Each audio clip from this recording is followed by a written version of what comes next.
बहुत बहुत धन्यवाद सभापति महोदय। और इस विस्तृत चर्चा में जो सभी माननीय सांसदों ने भाग लिया, आप सबको भी बहुत बहुत धन्यवाद। कई ऐसे डिबेट में कई लोगों ने बहुत अच्छे सुझाव दिए, कई लोगों ने बहुत ही अग्रेसिव होके भी अच्छा डिबेट किया, आनंद आया।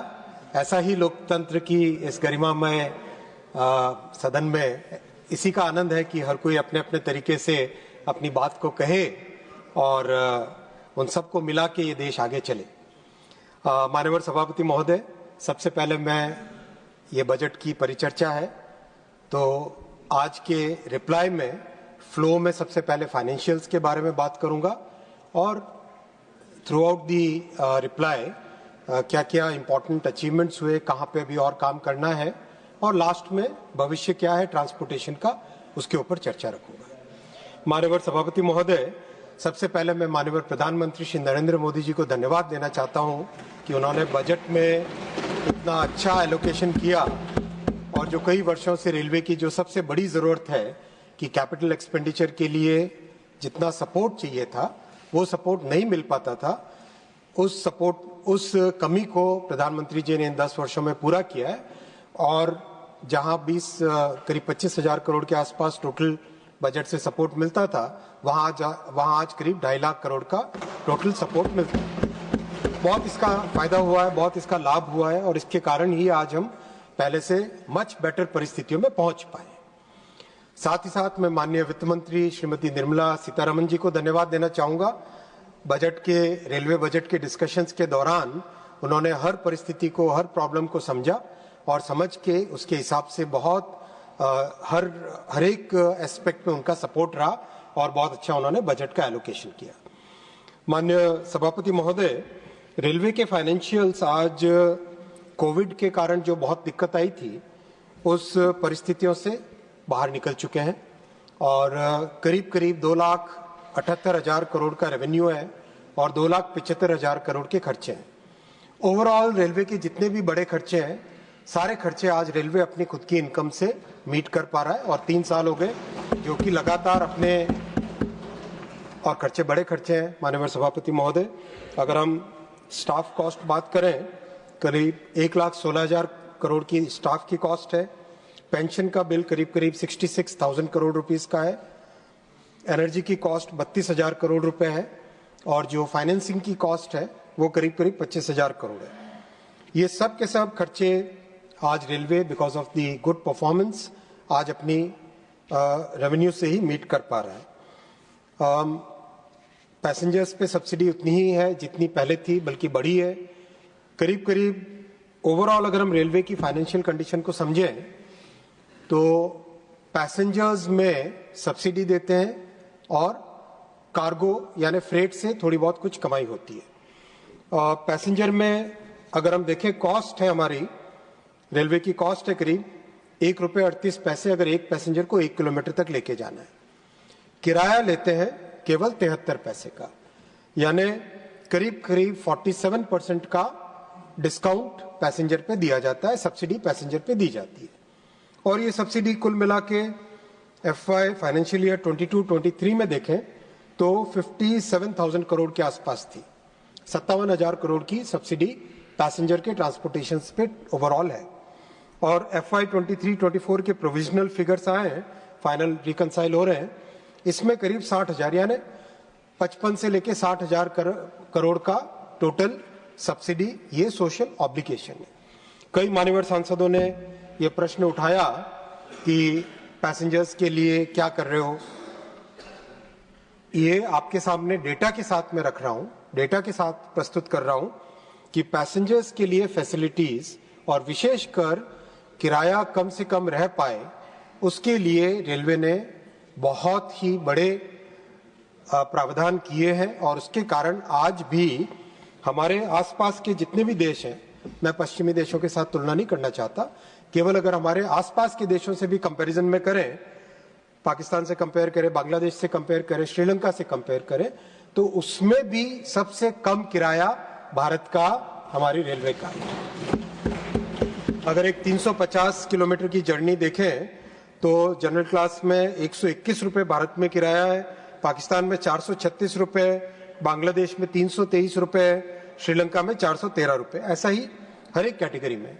और अगर इसको कंपेयर करेंगे वेस्टर्न कंट्रीज के साथ, तो वेस्टर्न कंट्रीज में तो इसका 10 गुना, 15 गुना, 20 गुना किराया लिया जाता है। तो बहुत कम किराए में एक सुरक्षित और अच्छी क्वालिटी की सर्विस मिल सके, ऐसा प्रयास हमेशा रहता है। 2020 के बाद में किराए में वृद्धि नहीं की गई है। 2020 में भी बहुत छोटी सी एक वृद्धि की गई थी, 1 पैसा पर किलोमीटर के हिसाब से जनरल क्लास में, और एयर कंडीशन क्लासेस में उससे थोड़ी ज्यादा की गई थी। ओवरऑल फाइनेंशियली माननीय सभापति महोदय, इलेक्ट्रिफिकेशन का फायदा 2018-19 से मिलने लगा है और मैं इसके बारे में डिटेल में भी चर्चा करूंगा। और ओवरऑल ट्रैफिक बहुत बढ़ा है, पैसेंजर्स की संख्या भी बढ़ी है, कार्गो भी बढ़ा है, लेकिन ओवरऑल एनर्जी की कॉस्ट अब करीब 32,000 करोड़ पे स्टेबल हो गई है। ये बहुत एक पॉजिटिव चीज है। ये प्रधानमंत्री जी का दूरगामी जो सोच थी, जब उन्होंने 100% इलेक्ट्रिफिकेशन का चैलेंज हम सबके सामने रखा, ये उसके रिजल्ट अब दिखाई देने लगे। तो ये पर्यावरण, एनवायरमेंट के पॉइंट ऑफ व्यू से भी बहुत अच्छा है और फाइनेंशियली भी इलेक्ट्रिफिकेशन का फायदा अब मिलने लगा है। 7th पे कमीशन के कारण जो वेज कॉस्ट, स्टाफ कॉस्ट बढ़ गई थी, वो बढ़ी हुई है। आज भी पेंशन कॉस्ट भी बहुत बढ़ी हुई है। करीब 15 लाख पेंशनर्स हैं और 12,30,000 के आसपास एम्प्लॉयज हैं। तो वो एक सिग्निफिकेंट कॉस्ट है, जो कॉस्ट रेलवे आज प्रयास करके मैक्सिमम से मैक्सिमम कार्गो कैरी करके रेलवे उसको मीट करने की कोशिश कर रहा है। ओवरऑल फाइनेंशियल कंडीशन ठीक है, इससे बेहतर करने के प्रयास लगातार चलते रहेंगे और कोविड की जो प्रॉब्लम्स थी उससे रेलवे आज बाहर निकल गई है, ऐसा मैं आपके सामने समरी के तौर पे रखना चाहूंगा।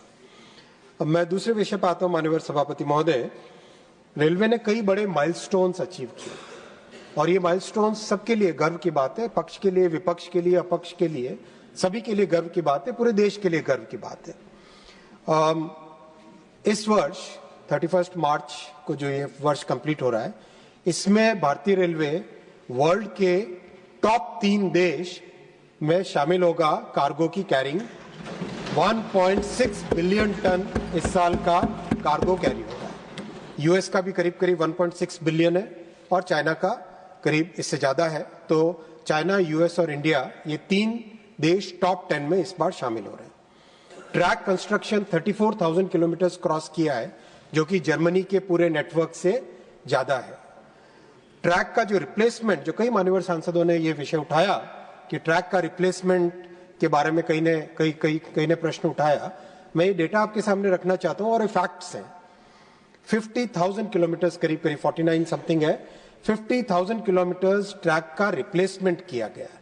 और ये रिप्लेसमेंट के दौरान इस बात का ध्यान रखा गया है कि बेटर क्वालिटी के लॉन्गर रेल्स, मैंने डिटेल में रखूंगा इसका विषय, ये सब किया गया जिसका सेफ्टी पे बहुत अच्छा पॉजिटिव इम्पैक्ट आया है।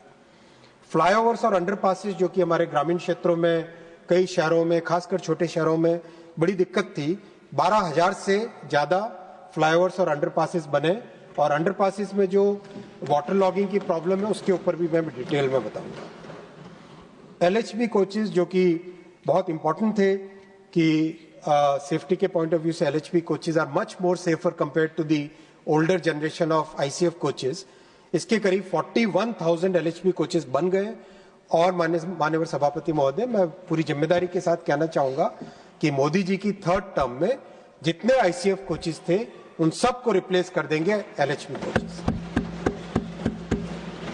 कोविड में पैसेंजर्स में स्वाभाविक तौर पे दुनिया भर में, देश भर में एक बिहेवियरल चेंज आया था, तो रेलवे की तरफ से दूसरे मोड्स में शिफ्ट हुए थे, वापस रेलवे की तरफ आने लग गए पैसेंजर्स। इस साल 700 करोड़ का आंकड़ा पार करेगा। तो मोटा मोटी जो ट्रांसपोर्ट, मैं कोई ट्रांसपोर्ट का एक्सपर्ट नहीं हूं, लेकिन जो एक्सपर्ट्स हैं वो बताते हैं कि करीब करीब 700-750 crore railway, 200-250 crore roads and highways और 30-35 करोड़ एयरवेज, ये ट्रांसपोर्ट का डिस्ट्रीब्यूशन अब ओवरऑल देश में रहेगा और इसमें और बढ़ेगा ही बढ़ेगा। जैसे लोगों का ट्रैवलिंग बढ़ रहा है वैसे ये बढ़ेगा।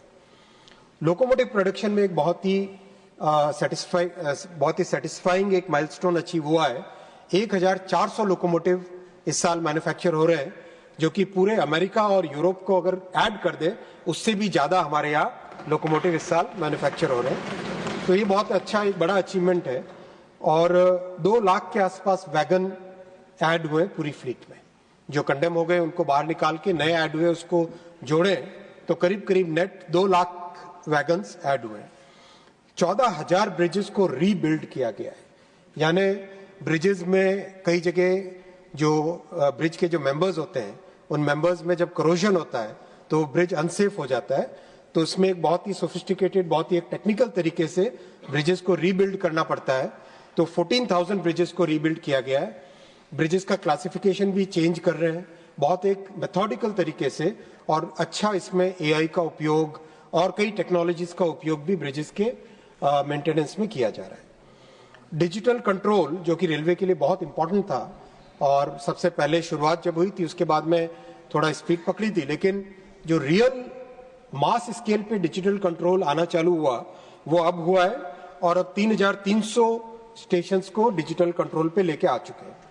मैं माननीय सभापति महोदय एक बहुत ही सेटिस्फाइंग चीज आपके सामने रखना चाहूंगा, और मैं इसमें विपक्ष के सभी सांसदों से भी निवेदन करूंगा कि आप भी इसमें गर्व उठाएं कि आज हमारे देश से ऑस्ट्रेलिया को मेट्रो के कोचेज एक्सपोर्ट होने लगे। अगर विपक्ष के सांसद भी अगर इसमें आनंद उठाए, गर्व उठाए, देश सभी का है, देश केवल हमारा नहीं है, देश आप सबका भी है, इसमें आप भी गौरव उठाएं। जो लोकोमोटिव्स और कोचेस के नीचे का जो मैकेनिकल स्ट्रक्चर होता है उसको बोगी बोलते हैं। कोच है ऊपर, नीचे बोगी, यानी उसका अंडर फ्रेम का एक्सपोर्ट अब United Kingdom, Saudi Arabia, France, Australia, इन सब देशों को होने लगा है।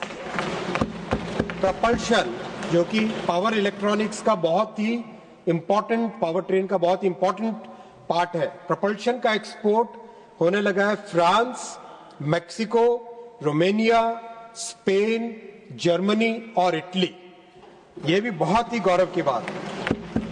Passenger coaches Mozambique, Bangladesh, Sri Lanka, locomotives जा रहे हैं अब मोजाम्बिक, सेनेगल, श्रीलंका, म्यांमार और बांग्लादेश। और माननीय अध्यक्ष जी, बहुत नजदीक फ्यूचर में बिहार में जिस फैक्ट्री को माननीय श्री लालू यादव जी ने अनाउंस किया था, सिर्फ काम नहीं किया, उसके बाद में माननीय मोदी जी जब 2014 में जिम्मेदारी ली तब उन्होंने उस फैक्ट्री पे काम चालू किया बिहार में, मरोरा में, सारण जिले में। इस फैक्ट्री से बने हुए लोको करीब 100 से ज्यादा बहुत जल्दी उसका एक्सपोर्ट चालू होने वाला है। मेड इन बिहार लोकोमोटिव्स दुनिया में जाएंगे। Please Sanjay ji, please. साथ ही साथ तमिलनाडु से forged wheels will be exported from Tamil Nadu in the very near future to the entire world. So these are very satisfying achievements, and these are achievements of the country, and these are possible only because our Prime Minister has very clear focus on railways and a very concerted effort he is making on improving the railways.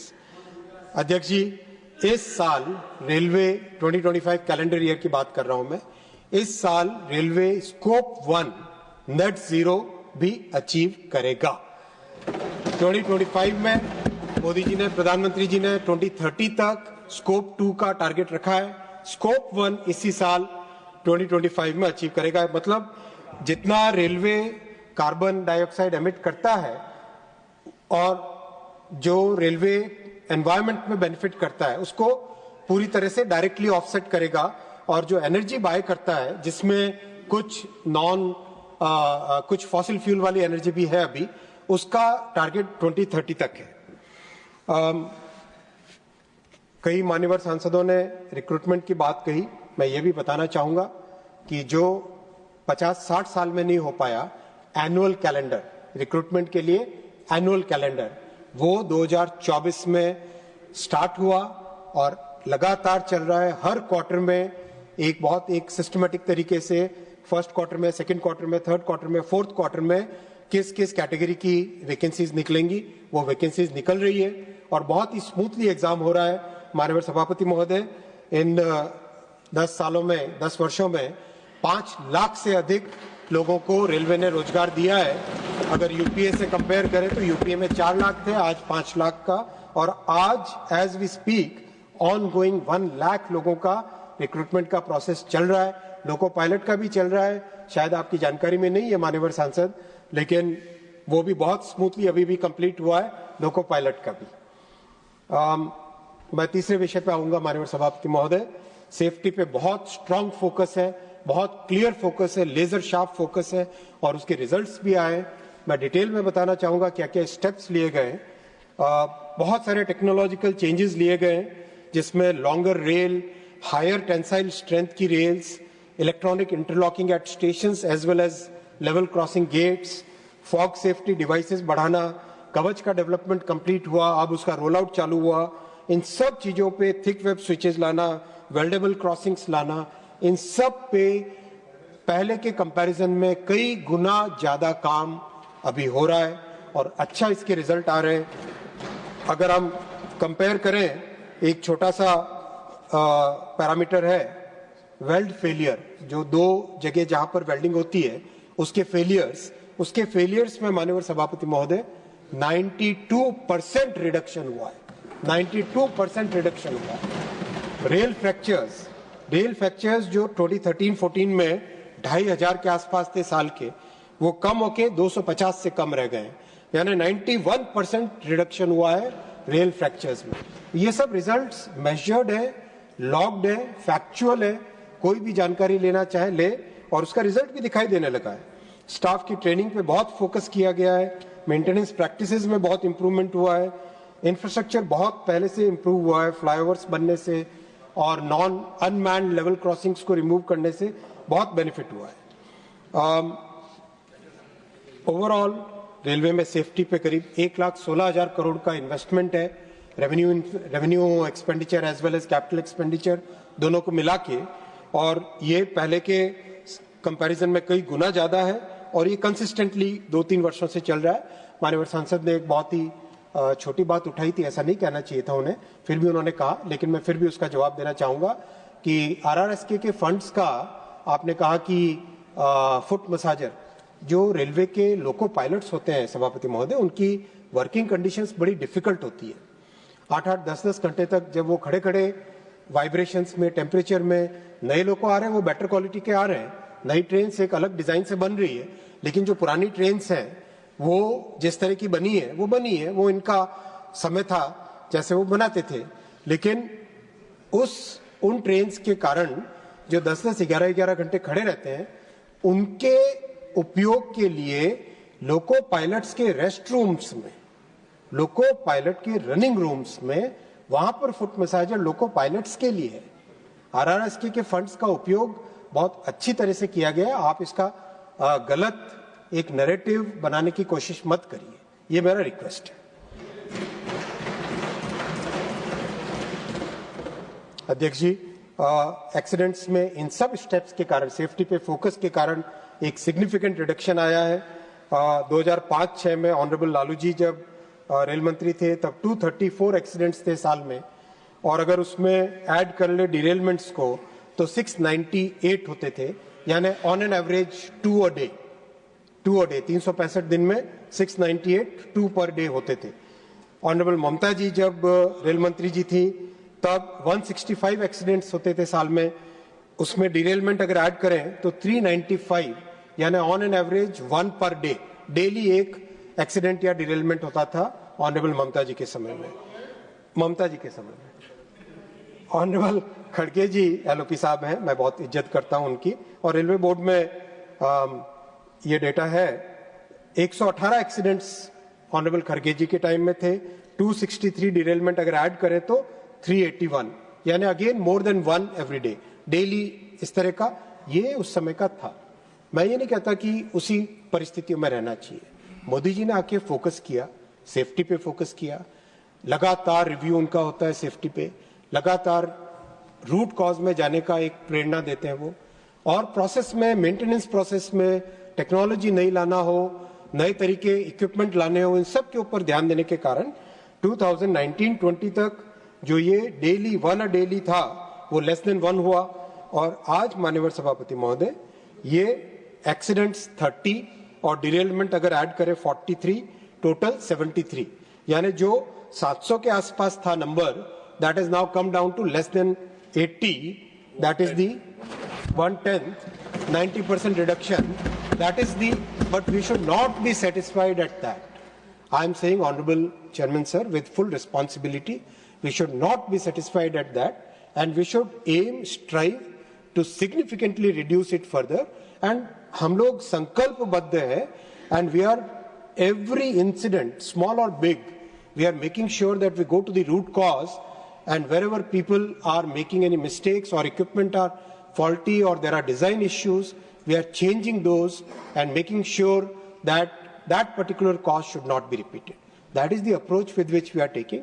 कई मान्यवर सांसदों ने कहा कि हाँ, जरूर इससे पहले बड़े बड़े दिग्गज नेता हुए थे, उन सब ने अच्छा काम किया। मैं ये नहीं कहता कि उनका कंट्रीब्यूशन नहीं था।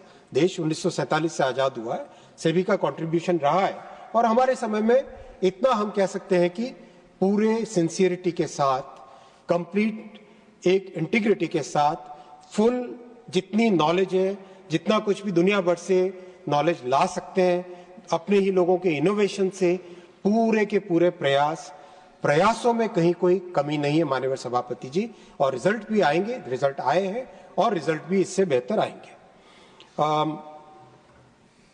मैं तीसरे विषय पे आता हूं सभापति जी। स्टाफ एंड एम्प्लॉयमेंट को मैं डिटेल में लेना चाहूंगा, फोर्थ टॉपिक, क्योंकि ये कई सांसद बंधुओं ने उठाया कि एम्प्लॉयमेंट रिक्रूटमेंट नहीं किया। ये कोई कैसे कह सकता है? मुझे समझ में नहीं आया। कई सांसदों ने ये कहा कि आपने रिक्रूटमेंट ही नहीं किया। कोई इस तरह का एक भ्रामक तथ्य जो सत्य से इतना परे हो, इतना दूर हो, वो कोई कैसे एक सदन में रख सकता है? सभापति जी, इन 10 वर्षों में 5 लाख लोगों को रोजगार दिया गया है, और एज वी स्पीक 1 लाख लोगों का एम्प्लॉयमेंट का, रिक्रूटमेंट का प्रोसेस चल रहा है। और मैं बताना चाहूंगा कितनी ट्रांसपेरेंसी के साथ काम हुआ है। अभी केरल के सांसद जी ने कहा लोको पायलट का, अभी हाल ही में एग्जाम कंप्लीट हुआ है।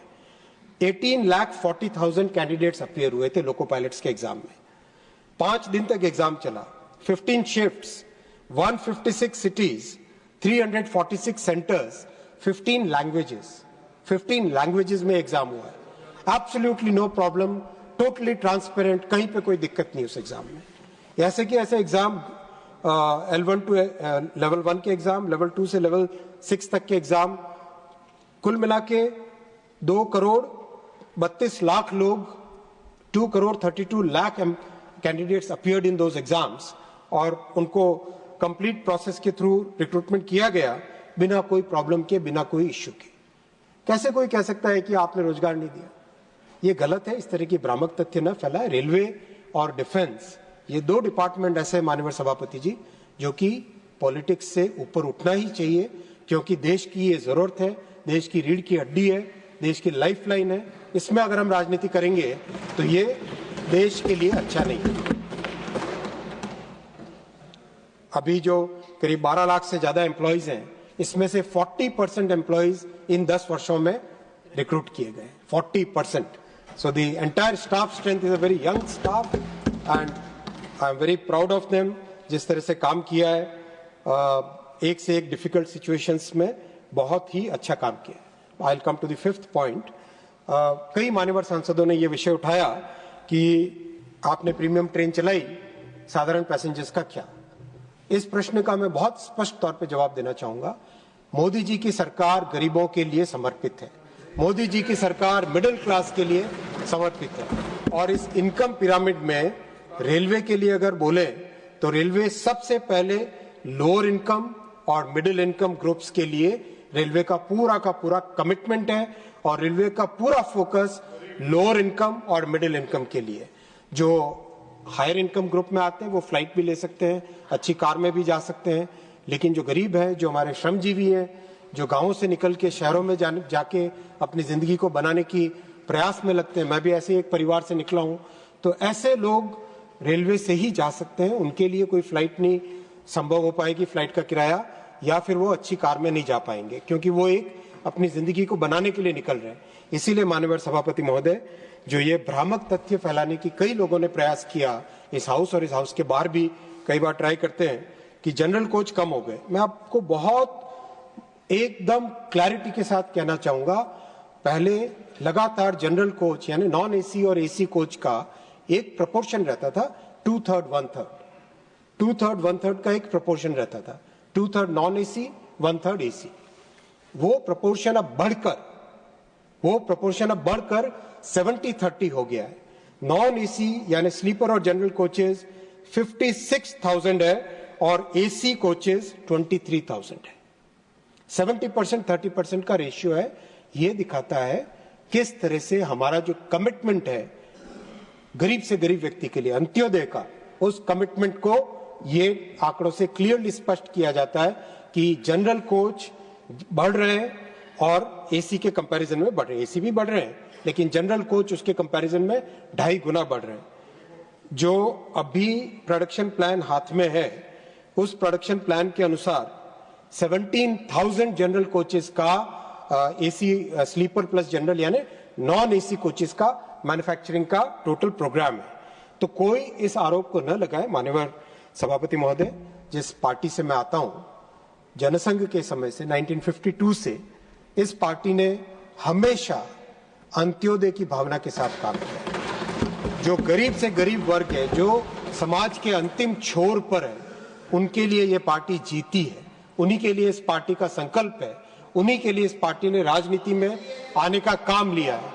ये आज की बात नहीं है, मेरे ग्रैंडफादर जनसंघ के फाउंडर्स में से थे। I am proud of that.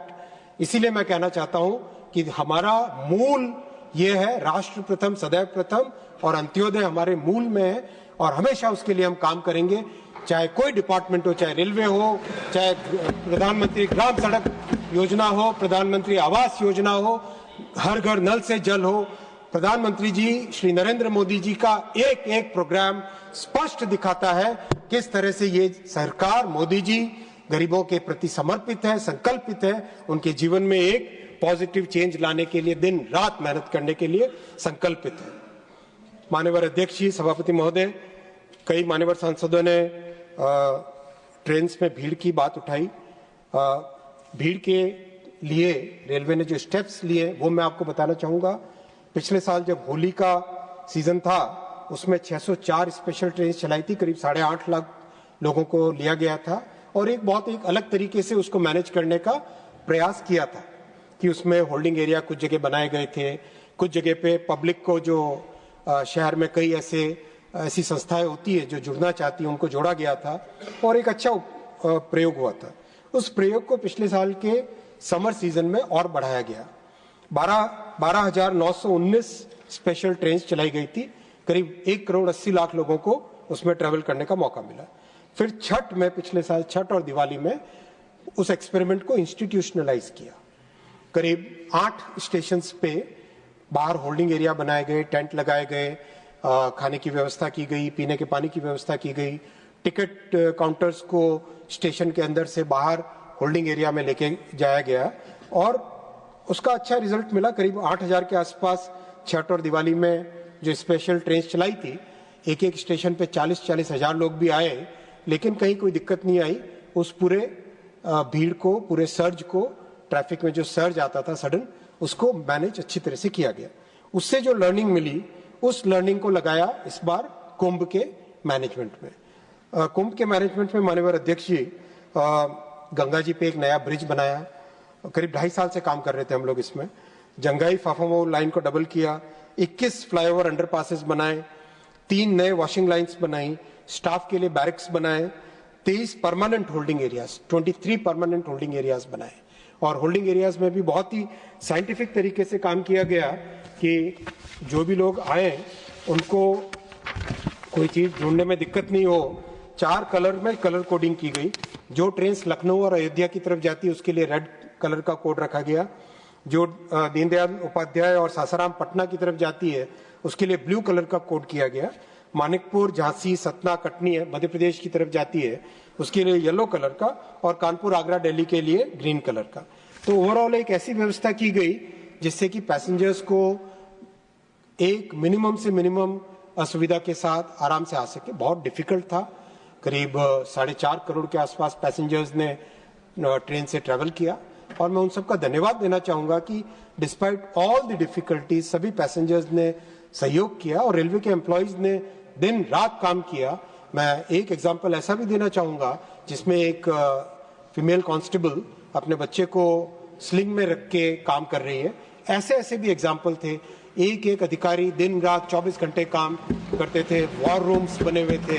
War room से कोई ऐसा दिन नहीं होगा जिस दिन रात में 2-2:30 बजे से पहले कोई वॉर रूम से निकल पाए होंगे।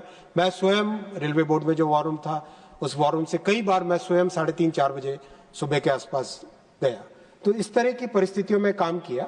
बहुत डिफिकल्ट थी, लेकिन मैं कहना चाहूंगा कि एक इंसिडेंट हुआ, बहुत ही दुखद और दर्दनाक इंसिडेंट हुआ न्यू दिल्ली स्टेशन में, लेकिन ओवरऑल महाकुंभ के टाइम में जो पब्लिक का एक्सपेक्टेशन था उस एक्सपेक्टेशन को पूरा किया। और मैं माननीय प्रधानमंत्री जी को धन्यवाद देना चाहूंगा। वो लगातार फॉलोअप करते थे, लगातार रिव्यू करते थे। माननीय गृह मंत्री जी को धन्यवाद देना चाहूंगा। लगातार उनकी गाइडेंस मिलती थी। और उत्तर प्रदेश के माननीय मुख्यमंत्री जी को धन्यवाद देना चाहूंगा। लगातार संवाद में रहते थे। एक बहुत ही अच्छे कोऑर्डिनेटेड तरीके से हुआ। पिछले डिबेट में मनोज जी हैं, मनोज झा साहब, शायद मनोज झा जी ने जो कहा वो कम्युनिकेशन गैप एक रह गया था। शायद वो कहना चाहते थे कि कैमरा ऑफ करना न्यूज़पेपर में छपा था। उन्होंने मेरे ऊपर नहीं कहा था कि मैंने शायद ये समझ लिया था कि वो आरोप लगा रहे हैं कि मैंने कैमरा बंद किया। मैं बाद में मनोज जी से मेरी बात हो गई थी, वो मिसकम्युनिकेशन भी दूर हुआ। आज जितना भी उस इंसिडेंट से रिलेटेड डेटा है, इंक्लूडिंग सीसीटीवी की footage, everything is safe and secure. एक हाई लेवल कमेटी उसको प्रॉपर्ली जांच कर रही है और 200-300 लोगों के साथ उनका संवाद हो रहा है जिससे कि पता करें कि एक्चुअल फैक्ट्स क्या है। लेकिन what is more important is steps क्या लिए गए। स्टेप्स में 10 टोटल स्टेप्स लिए गए जिससे कि देश भर में 60 स्टेशंस हैव बीन आइडेंटिफाइड जहां पे सडन रश आता है, सीजनल रश आता है। तो उन सब में परमानेंट होल्डिंग एरियाज बनाएंगे, फुल एक्सेस कंट्रोल करेंगे, latest modern CCTV cameras, latest modern walkie talkies, हर तरह के जो भी स्टेप्स लेने उसके 10 आइडेंटिफाइड स्टेप्स हैं, उन स्टेप्स के हिसाब से, जिससे कि भविष्य में इस तरह की दिक्कत नहीं आए। मैं अगले विषय पे आऊंगा माननीय सभापति महोदय।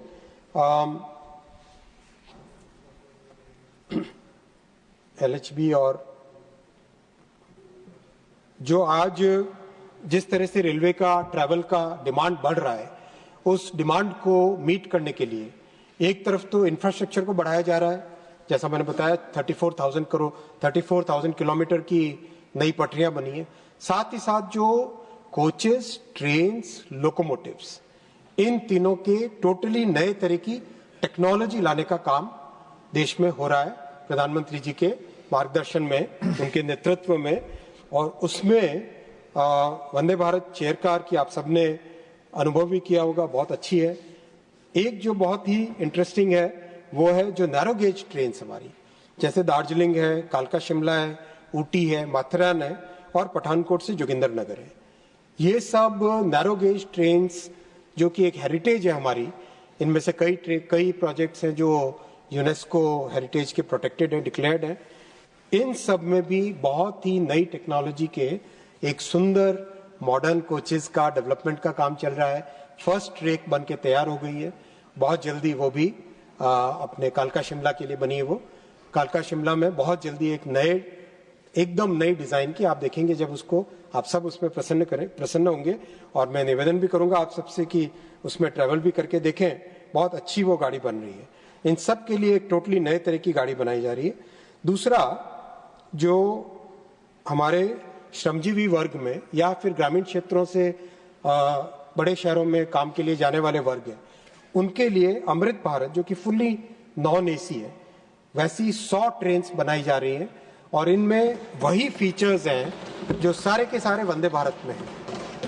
Fully semi permanent coupler, semi automatic coupler, fully covered gangway, coaches की पूरी तरह से नई डिजाइन, चार्जिंग पॉइंट्स, अंदर एक बहुत ही इंपॉर्टेंट फीचर होता है वंदे भारत में, आपने सबने तो कई फीचर्स देखे होंगे, लेकिन 2 फीचर्स ऐसे होते हैं, एयरक्राफ्ट से 100 गुना कम नॉइज का लेवल होता है वंदे भारत ट्रेन में, क्योंकि उसकी डिजाइन इस तरह से की गई है, जो नॉइज का लेवल नीचे से वाइब्रेशन ग्राउंड से जब व्हील और ट्रैक का इंटरेक्शन होता है उससे वाइब्रेशंस जो जनरेट होते हैं और नॉइज जो जनरेट होती है वो नॉइज कोच के अंदर आती है। उसको रिड्यूस करने के लिए बोगी की डिजाइन यानी अंडर फ्रेम की डिजाइन बहुत स्पेशल डिजाइन की गई है, जो ग्लोबल स्टैंडर्ड है मार्जिन के, डिजाइन के मार्जिन के, उससे मच बेटर डिजाइन की बोगी इसमें रखी गई, जिसके कारण एयरक्राफ्ट से 100 टाइम्स लेस नॉइज इसमें रहती है। सेकेंड, जो इसकी एयर का सर्कुलेशन का सिस्टम है, उस सिस्टम में इस तरह का डिवाइस, इस तरह की टेक्नोलॉजी लगाई गई है, अल्ट्रावायलेट यूवी टेक्नोलॉजी कहते हैं इसको, जिससे 99.9% जर्म्स फिनिश हो जाते हैं, मर जाते हैं, ताकि अंदर जो एयर आए, जो कोच के अंदर एयर रहे, वो एयर हमेशा क्लीन रहे। तो इस तरह की टेक्नोलॉजीज लाके एक एक करके एक बहुत बड़ा सिस्टम है सभापति महोदय, इतने करीब करीब 1 लाख से ज्यादा टोटल कोचेज हैं, इन सबको रिप्लेस करना है सिस्टमेटिकली 1 by 1। तो ये सिस्टम चालू हो गया है। Over a period of time पुराने कोचेज निकल के सब जगह नए कोचेज आएंगे, तो इन सब में ये सारे फीचर्स रहेंगे। नमो भारत ट्रेन जो कि शॉर्ट डिस्टेंसेस के लिए, वो करीब 50 ट्रेन बनाई जा रही है और उसमें भी एसी और नॉन एसी दोनों वेरिएंट्स रहेंगे, जिससे कि लोकल ट्रिप जो 2 छोटे शहरों के बीच में डिस्टेंसेस हैं उसके लिए ये नमो भारत ट्रेन रहेंगी। मुंबई के लिए 238 नई ट्रेन बनाई जा रही है, जो कि बहुत ही अच्छी क्वालिटी की होंगी, टोटली नई जनरेशन की ट्रेन होगी। और अभी भी माननीय देवेंद्र जी दिल्ली आए थे एक कार्यक्रम में, तब भी मेरी भी उनसे डिटेल में चर्चा हुई। उनका भी मानना था कि पुरानी कोचेस को, पुरानी ट्रेन को रिप्लेस करने का टाइम आ गया है और नई तरह की नई टेक्नोलॉजी की कोचेस को इसमें लाया जाए। तो ओवरऑल जो ट्रेन्स की टेक्नोलॉजी है, ट्रैक्स में मैंने बताया, वैसे ही ट्रेन्स में एक सिग्निफिकेंट चेंज आ रहा है, एक सब्सटैंशियल चेंज आ रहा है, और इस चेंज के कारण आने वाले समय में अभी भी जो भी इस ट्रैवल में भागीदार है वो भी जानते हैं कि आज बहुत सुधरा है और आने वाले समय में बहुत ही सिग्निफिकेंट इंप्रूवमेंट आएगा। मैं 6th पॉइंट पे आऊंगा।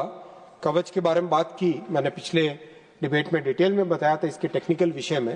लास्ट ईयर जुलाई में कंप्लीट हुआ इसका डेवलपमेंट, आरडीएसओ ने इसका अप्रूवल किया और अब मैसिव स्केल पे करीब 10,000 लोकोमोटिव्स पे लगने का काम चल रहा है और 15,000 किलोमीटर्स का काम चल रहा है। ओवरऑल किसी को वो डेटा लेने की जरूरत नहीं कि 2% हुआ तो कितने में होगा, वो बात नहीं है। शुरुआत होती है, शुरुआत में जब डेवलपमेंट का फेज होता है तो उसमें टाइम लगता है, लेकिन जब एक बार डेवलपमेंट कंप्लीट होता है तो then it becomes very fast. So that is what it is. 20,000 से ज्यादा फील्ड स्टाफ को ट्रेनिंग दी है, बहुत जरूरी होता है। 13 इंजीनियरिंग कॉलेजेस के साथ MOU किया है जिससे कि कवच की ट्रेनिंग हो सके। अध्यक्ष जी, ये केवल एक डिवाइस नहीं है, ये समझने की बात है हम सबको कि ये केवल एक डिवाइस नहीं है, it is like creating a complete telecom network. Her 4-5 kilometre पे टेलीकॉम टावर एक बनता है, उसके ऊपर पूरा रेडियो नेटवर्क बनता है, पूरे के पूरे ट्रैक के ऊपर हर 100 मीटर में डिवाइसेस लगते हैं, कंप्लीट रेलवे ट्रैक के साथ ऑप्टिकल फाइबर का केबल नेटवर्क लगता है, हर स्टेशन पे डेटा सेंटर बनता है और उस सारे स्टेशन का डेटा एक सेंट्रल कंप्यूटर सेंटर में आता है और साथ ही साथ लोकोमोटिव के ऊपर या ट्रेन के ऊपर डिवाइस लगता है। It's very very complex, it's a complete, it's like creating one full BSNL जैसी एक पूरी कंप्लीट टेलीकॉम कंपनी जैसा नेटवर्क क्रिएट करने जितना बड़ा काम है। लेकिन एक संकल्प लेके चल रहे हैं कि ये इस तरह का काम, इसको ऑटोमेटिक ट्रेन प्रोटेक्शन टेक्नोलॉजी कहते हैं। जो समृद्ध देश है उन्होंने करीब 20 साल लगाए थे, जिनके नेटवर्क हमसे आधे थे, लेकिन मोदी जी ने हमको क्लियर टारगेट दिया है और संकल्प के साथ चल रहे कि 5-6 वर्षों के अंदर अंदर पूरे देश को कवच के नेटवर्क से कवर करना, इस तरह के संकल्प के साथ काम करना। और इसमें बहुत लोग सहयोग दे रहे हैं, faculty members, engineering colleges, AICTE, इन सब का इसमें सहयोग मिल रहा है। मैं अगले विषय पे आऊंगा। वाटर लॉगिंग के बारे में कई लोगों ने बात की, कई सांसदों ने विषय उठाया। करीब 14,000 के आसपास टोटल अंडरपासेस हैं देश में। उसमें वाटर लॉगिंग को सॉल्व करने के लिए करीब 4,000 में पंप्स इंस्टॉल किए गए और करीब 1,800 में परमानेंट करेक्शंस किए गए। और परमानेंट करेक्शंस 3 तरह के हैं। जो पानी बाहर से आता है उसको रिमूव करने के लिए कवर, अप्रोच रोड पे कवर करना, साइड वॉल्स बनाना, हम्प्स बनाना और ड्रेन्स बनाना। और जो सीपेज होता है ग्राउंड से, उसके लिए जॉइंट्स को सील करना, पीयू ग्राउटिंग करना, लाइनिंग करना और कंक्रीटिंग करना, ये स्टेप्स लिए गए। और जहां पर वीप होल्स है उनको प्लग किया है।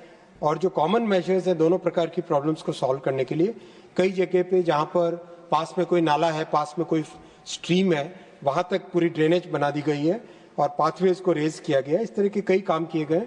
और मैंने खुद ने पिछले मानसून में कई पंप ऑपरेटर्स के साथ बात की थी। पिछले साल रिजल्ट ठीक रहा था, इस साल और ज्यादा तन्मयता के साथ काम करेंगे और ज्यादा अलर्टनेस के साथ काम करेंगे। साथ ही साथ पूरे डिजाइन को भी चेंज कर रहे हैं। ये डिजाइन एक नए तरह का डिजाइन बना है, 6 जगह लगा है अभी वो डिजाइन। उस डिजाइन को एक बार एक्सपेरिमेंटल तौर पे कुछ समय और उसको देख लें, उसका एक्सपीरियंस कैसा है। एक बार वो ठीक लगा एक्सपीरियंस तो देश भर में फिर उसी नई डिजाइन के आरओबी बनाए जाएंगे। आरओबी में भी बहुत चेंजेस आए। पहले हर एक आरओबी का डिजाइन लेने के लिए आरडीएसओ वगैरह अप्रूवल के लिए जाना पड़ता था। कई बार कई महीने लग जाते थे। एक स्टैंडर्ड डिजाइन की बुकलेट बनी है, 108 या 110 स्टैंडर्ड डिजाइन्स बनाए गए, सिंगल लाइन के लिए, डबल लाइन के लिए, 3 लाइन के लिए, 4 लाइन के लिए। 90 डिग्री एंगल हो, 80 डिग्री एंगल हो, 70 डिग्री एंगल हो, हर एक प्रकार के परम्यूटेशन कॉम्बिनेशन का लेके स्टैंडर्ड डिजाइन बना दिया गया है, जिससे कि बहुत अच्छा इसका लाभ मिला है। कई राज्यों के साथ अभी भी काम करने में थोड़ा और कोऑपरेशन चाहिए, क्योंकि जो अप्रोच रोड होती है फ्लाईओवर की, रेलवे वाले पोर्शन पे तो रेलवे बना ले, बाकी का जो अप्रोच रोड है उसमें स्टेट गवर्नमेंट की मदद चाहिए होती है। तो कई जगह ये रिक्वायरमेंट है, मैं नाम नहीं लूंगा, फिर हमारे माननीय सांसद महोदय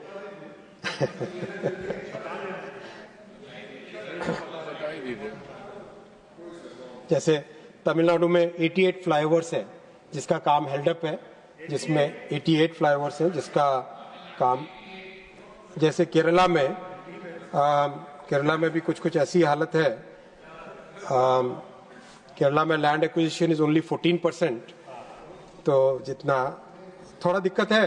वैसे हम भी प्रयास कर रहे हैं, आप भी प्रयास करिए। माननीय सभापति महोदय, आपके माध्यम से मैं सभी सांसदों से भी रिक्वेस्ट करूंगा कि काम को केरला में 97 फ्लाईओवर्स है, केरला में 97 फ्लाईओवर्स है, जो कि स्टेट गवर्नमेंट का कोऑपरेशन मिले तो काम आगे बढ़ सकता है। 97 और वैसा ही हाल वेस्ट बंगाल में भी है। वैसे ही हाल वेस्ट बंगाल में भी है। वेस्ट बंगाल में तो seriously we need your support. Only 21% land is made available, 79% land available होनी है। और जो एक के बाद एक प्रोजेक्ट्स में बहुत मेहनत करनी पड़ रही है, तब जाके कुछ हो पा रहा है। नंदीग्राम का जो प्रोजेक्ट है, देश प्राण से नंदीग्राम का 17 किलोमीटर की लाइन है, 3 साल लग गए तब जाके काम कुछ हो पाया। और उसमें भी इतना प्रयास करना पड़ा, इतना लगातार लॉ एंड ऑर्डर का सिचुएशन आ जाता है और ऐसी परिस्थितियां बन जाती है कि काम करना अपने आप में बहुत ही मुश्किल हो जाता है।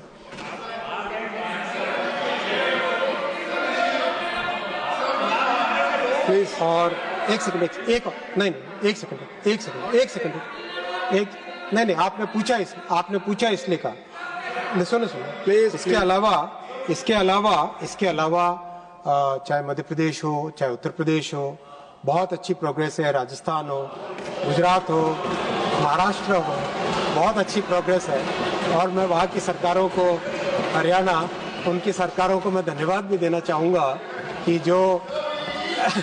जो अभी प्रोग्रेस हुई है उस प्रोग्रेस में और भी तेजी लाएंगे मिलके। एक सेकंड, माननीय सभापति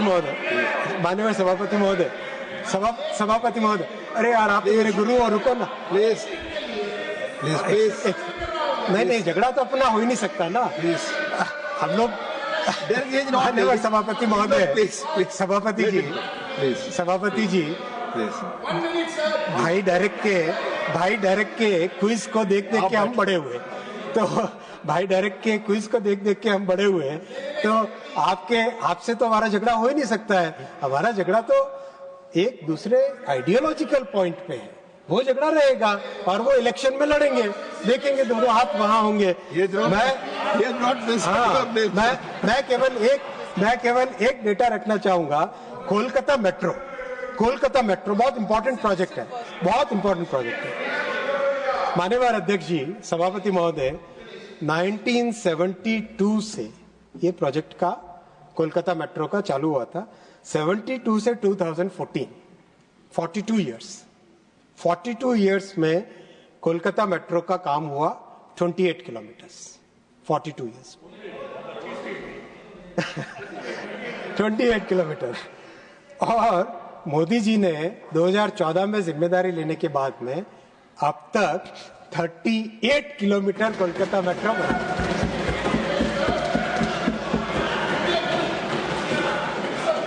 और मतलब कहा 40 साल, क्या 40 साल, यहाँ 40 साल, कहा 40 साल का काम, कहा 40 साल का काम और कहा 10 साल का काम। आप बैठो दादा, बात करेंगे आप। 40 साल का काम और 10 साल का काम, हेल्प मिला है। मैं कहता हूं थोड़ा सा और हेल्प करे, और ये प्लीज सुन लो डायरेक्ट दादा, ये प्लीज सुन लो, थोड़ी सी और हेल्प चाहिए। जो न्यू बैरकपुर टू बारासात सेक्शन है, उसमें हैवी एनक्रोचमेंट है, हेल्प करिए। बारानगर टू बैरकपुर है, केवल यूटिलिटीज शिफ्ट करनी है, काम रुका हुआ है, थोड़ी हेल्प करिए। मोमिनपुर टू बीबीडी बाग है, मिला है, हेल्प मिला है। मैं कह रहा हूं थोड़ी और करो हेल्प। मोमिनपुर टू बीबीडी, ये देखिए, सुनो, ये बहुत इंपॉर्टेंट है। Mominpur to BBD Khidirpur station, जो कि है भवानीपुर कॉन्स्टिट्यूएंसी में, राइट।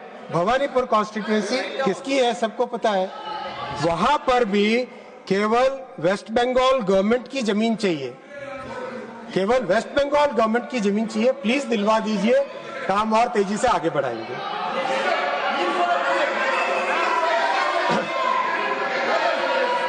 इसके अलावा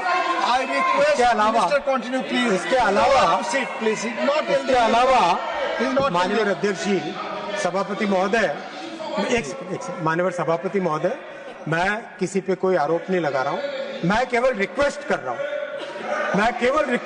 हूं। और मैं ये कहना चाहूंगा माननीय सभापति महोदय कि इन 10 वर्षों में कई ऐसे प्रोजेक्ट्स हैं जो कि देश के लिए नहीं, सारी दुनिया में आज भारत का नाम ऊंचा कर रहे हैं।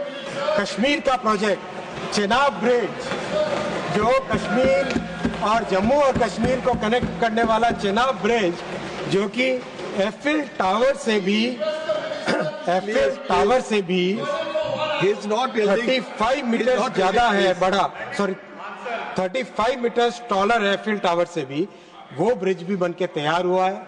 उसकी कंप्लीट सीआरएस का, सेफ्टी का इंस्पेक्शन कंप्लीट हुआ है, और उसके बाद में उनकी रिपोर्ट आने के बाद में जो भी स्टेप्स लेने वो रेलवे ले रही है। और एक बहुत वर्षों से जो एक बहुत बड़ी एक ड्रीम थी कश्मीर और जम्मू को जोड़ने का रेलवे मार्ग से, वो सपना बहुत जल्दी पूरा होगा। कई लोगों ने कहा कि इसमें कॉस्ट बहुत ज़्यादा लगी। मैं उनको बताना चाहूँगा कि इस प्रोजेक्ट की कॉम्प्लेक्सिटी कितनी थी। ये एरिया ऐसा है जहाँ पे 250 किलोमीटर पर आवर की विंड स्पीड होती है, क्योंकि एक फनल इफेक्ट होता है। जब नैरो एरिया में से विंड पास होती है तो बर्नौलीज प्रिंसिपल के कारण स्पीड एकदम बढ़ जाती है। दूसरा, इसमें सीज्मिक जोन बहुत हाई है, 8 लेवल का seismic zone, 8 level Richter scale पे उस तरह के अर्थक्वेक के लिए ये डिजाइंड है। इसका एक फाउंडेशन, फुटबॉल की जो फील्ड होती है उसका आधा, मतलब फुटबॉल फील्ड का आधा इतनी बड़ी इसकी ब्रिज की फाउंडेशन है। इस ब्रिज में जो स्टील लगा है, वो स्टील अगर लगाएं, उसका हिसाब लगाएं तो टोटल 30,000 टन स्टील यूज हुआ है, जो कि 4 एफिल टावर के बराबर है। और माननीय सभापति जी, ये ब्रिज में बहुत सारे ह्यूमन एंगल भी है। एक ऐसे इंजीनियर से मिलना हुआ था कुछ समय पहले, जिसने काम चालू किया था। इंजीनियर ने अपनी पहली नौकरी वहां से चालू की थी, आज अपने परिवार के साथ, बच्चों के साथ वहां पे है और चीफ प्रोजेक्ट मैनेजर है। एक जो कमिटमेंट है इस देश में टेक्निकल ताकत का, इंजीनियर्स का और लीडरशिप का, वो इस तरह के प्रोजेक्ट्स की कंप्लीशन से स्पष्ट दिखाई देता है। वैसा ही अंजी ब्रिज है और चेनाब ब्रिज आज दुनिया में हाईएस्ट रेलवे ब्रिज है। इसके बाद में नेक्स्ट हाईएस्ट चाइना में एक है, नाजी ये है, और उसके बाद में भी नेक्स्ट है क्विंगलोंग चाइना में। एक और नया ब्रिज बन रहा है जो कि इससे ऊंचा होगा, लेकिन वो 2028 में बनेगा। ऐसा ही एक और मैं इंपॉर्टेंट बात आपको बताना चाहूंगा कि हिमालय बहुत ही यंग माउंटेन्स है और इसमें टनलिंग का जो काम होता है वो बहुत डिफिकल्ट होता है, लेकिन फिर भी बहुत ही अच्छे तरीके से टनलिंग की गई है। और ये भी मैं आपको बताना चाहूंगा, 2014 तक पूरे रेलवे नेटवर्क में, आजादी से पहले ले लो, जब से रेलवे बननी चालू हुई, तब से 2014 तक पूरे भारत के रेलवे नेटवर्क में 125 किलोमीटर की रेलवे की टनल्स थी। 125 किलोमीटर 1800 समथिंग से चालू हुई थी रेलवे, तब से 1852, थैंक यू, उससे चालू हुई थी तब से। और 2014 से 2025 इस पीरियड में 125 थी, याद रखिए, 460 किलोमीटर नई रेलवे टनल। कहते हैं ना कि काम क्या हुआ है बताइए, तो ये बता रहे हैं आपको काम, ये डेटा है और दुनिया मानती है इसको, दुनिया इसको मानती है। उसको मुंह मत खुलवाओ ना दादा बेटा, मुंह खुलवाओगे तो बात निकलेगी तो दूर तक जाएगी।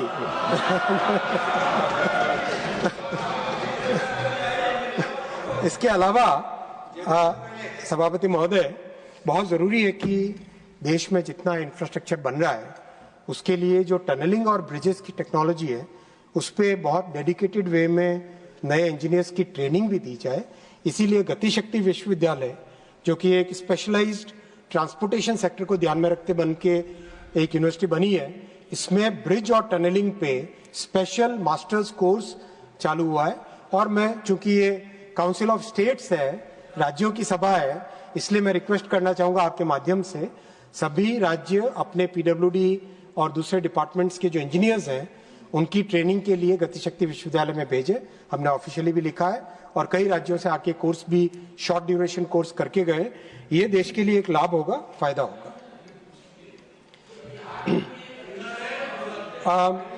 बिहार की बात की मनोज जी, मैंने आपकी बात आपकी एब्सेंस में की थी, हमारे कम्युनिकेशन गैप की बात मैंने की थी पर, तो मैं बताना चाहूंगा इसी पीरियड में टनल बोरिंग मशीन्स TBM, उसकी भी मैन्युफैक्चरिंग अब चेन्नई में चालू हो गई है और कंपनी हेरन कनेक्ट, उन्होंने चालू किया है 6.5 मीटर डाया की टनल बोरिंग मशीन्स को बनाना।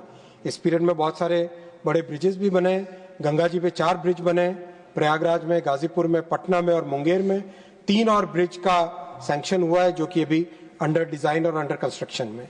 हुगली में जुबली ब्रिज बना, पंबन ब्रिज बना, ब्रह्मपुत्रा, बोगीबील और सरायघाट में अभी सैंक्शन हुआ है, बोगीबील कंप्लीट हुआ। तो इस तरह से ओवरऑल हर फील्ड में हम देखें तो सिग्निफिकेंट चेंज आया है। और मैं लास्ट पॉइंट कह के बात करूंगा कि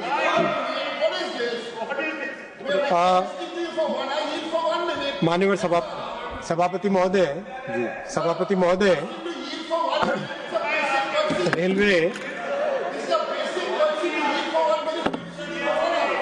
रेलवे कृपया प्लीज, रेलवे बहुत ही एनवायरमेंट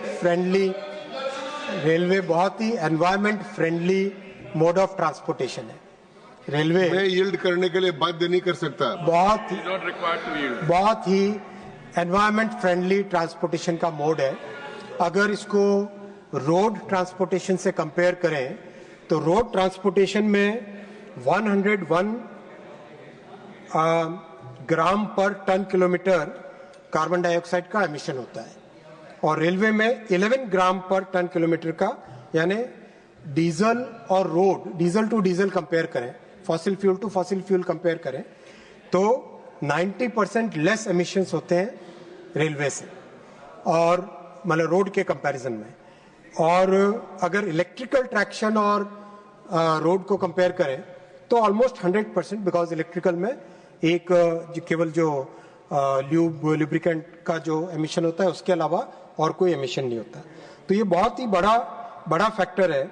मैं आपको बताना चाहूँगा कि जो रेलवे के इलेक्ट्रिफिकेशन से फायदा हुआ उसमें अगर हम केवल 2018-19 से जब बेनिफिट्स आने लगे इलेक्ट्रिफिकेशन से, केवल 2018-19 को रेफरेंस माने, 2018-19 को रेफरेंस माने तो रेलवे में डीजल कॉस्ट जो बची है वो 29,000 करोड़ रुपीस है, 29,000 करोड़ रुपीस।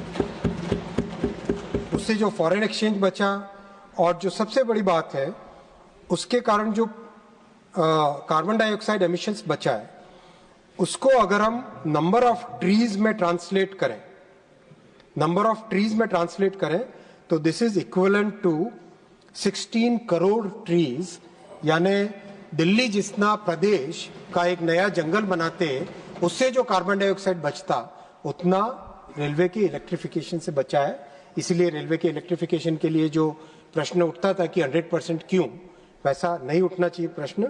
बहुत ही इंपॉर्टेंट है रेलवे का इलेक्ट्रिफिकेशन। माननीय सभापति महोदय, जो माननीय सांसदों ने इंडिविजुअल पॉइंट अपने अपने कॉन्स्टिट्यूएंसी से रिलेटेड रखे हैं उन सबको मेरी टीम ने नोट किया है, बहुत सारे मैंने भी नोट किए हैं स्वयं। उन सब के ऊपर अलग से मैं individually I reach out to all those honourable members. और मैं लास्ट में इतना ही कहना चाहूंगा कि no point of order, please sit down. कहना चाहूंगा इतना ही कहना चाहूंगा कि समय की मर्यादा भी है। इतना ही कहना चाहूंगा कि प्रधानमंत्री श्री नरेंद्र मोदी जी और उनकी सरकार आज रेलवे के डे टू डे इम्प्रूवमेंट के लिए, चाहे पंक्चुअलिटी हो, सेफ्टी हो, क्लीनलीनेस हो, चाहे नई टेक्नोलॉजी लानी हो, हर एक चीज में डे टू डे इम्प्रूवमेंट के लिए लगी हुई है, बहुत ताकत के साथ, संकल्प के साथ, फोकस के साथ। और इसके अच्छे रिजल्ट आए और आने वाले समय में इसके और भी अच्छे रिजल्ट्स आएंगे। मेरा रिक्वेस्ट है ये सभा, ये महान सदन इस बजट को अनुमोदित करे, इस बजट को अप्रूव करे बिना कोई कट मोशन के और इसको रेलवे के इस इम्प्रूवमेंट को आगे बढ़ाए। बहुत बहुत धन्यवाद सभापति जी।